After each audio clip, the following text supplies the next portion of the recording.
ভারী বর্ষণ নৌযান থেকে নেমে আসা পাহাড়ি ঢলের কারণে দেশের দক্ষিণ পূর্বাঞ্চলের অন্তত ১৩টি জেলা বন্যা কবলিত হয়েছে। এসব জেলার বেশিরভাগ স্থান পুরোপুরি যোগাযোগ বিচ্ছিন্ন। এই মুহূর্তে আরও ভারী বৃষ্টিপাত হলে বন্যা পরিস্থিতির ভয়ঙ্কর অবনতির শঙ্কা রয়েছে। ঠিক এই দুঃসংবাদই দিল আবহাওয়া অফিস। শনিবার থেকে আবারও ভারী থেকে অতি ভারী বৃষ্টির আভাস দিয়েছে আবহাওয়া অফিস। শুক্রবার গণমাধ্যমকে দেয়া তথ্যে আবহাওয়াবিদ মোহাম্মদ মনোয়ার হোসেন জানিয়েছেন, শনিবার থেকে সোমবার পর্যন্ত ফেনী, নোয়াখালী, কুমিল্লা, চট্টগ্রাম, খাগড়াছড়ি, রাঙামাটি ও কক্সবাজার সহ সারা দেশে পরবর্তী ৭২ ঘণ্টায় আবারও ভারী বৃষ্টি হতে পারে। এ সময় ভারতের ত্রিপুরা, আসাম, নাগাল্যান্ড ও মেঘালয়ে বৃষ্টিপাত অব্যাহত থাকবে। এতে ৩ দিনের মধ্যে বন্যা পরিস্থিতির অবনতির সম্ভাবনা রয়েছে।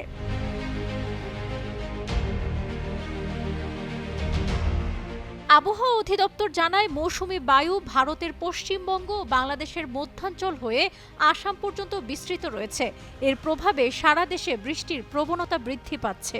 গত ২৪ ঘণ্টায় দেশের সর্বোচ্চ বৃষ্টি হয়েছে কক্সবাজারে ১৫১ মিলিমিটার। পূর্বাভাসে জানানো হয়, শুক্রবার রাত থেকে পরবর্তী ২৪ ঘণ্টায় রংপুর, খুলনা, বরিশাল, চট্টগ্রাম ও সিলেট বিভাগের অনেক জায়গায় এবং রাজশাহী, ঢাকা ও ময়মনসিংহ বিভাগের কিছু কিছু জায়গায় অস্থায়ীভাবে দমকা বা ঝড়ো হাওয়া সহ হালকা থেকে মাঝারি ধরনের বৃষ্টি অথবা বজ্রসহ বৃষ্টি হতে পারে।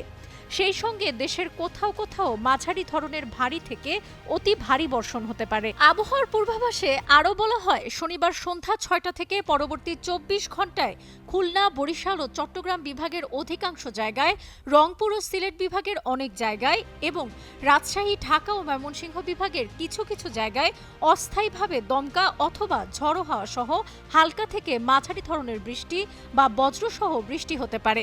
আগামী ৫ দিনের মধ্যে বৃষ্টিপাতের প্রবণতা কমেও যেতে পারে। বৃষ্টির কারণে ভয়াবহ হয়ে উঠেছে বন্যা পরিস্থিতি। ১৩ জেলায় বন্যা কবলিত অন্তত কয়েক লাখ মানুষ। আকস্মিক বন্যায় ঘরবাড়ি ও রাস্তাঘাট তলিয়ে যাওয়ায় বিপাকে পড়েছেন তারা।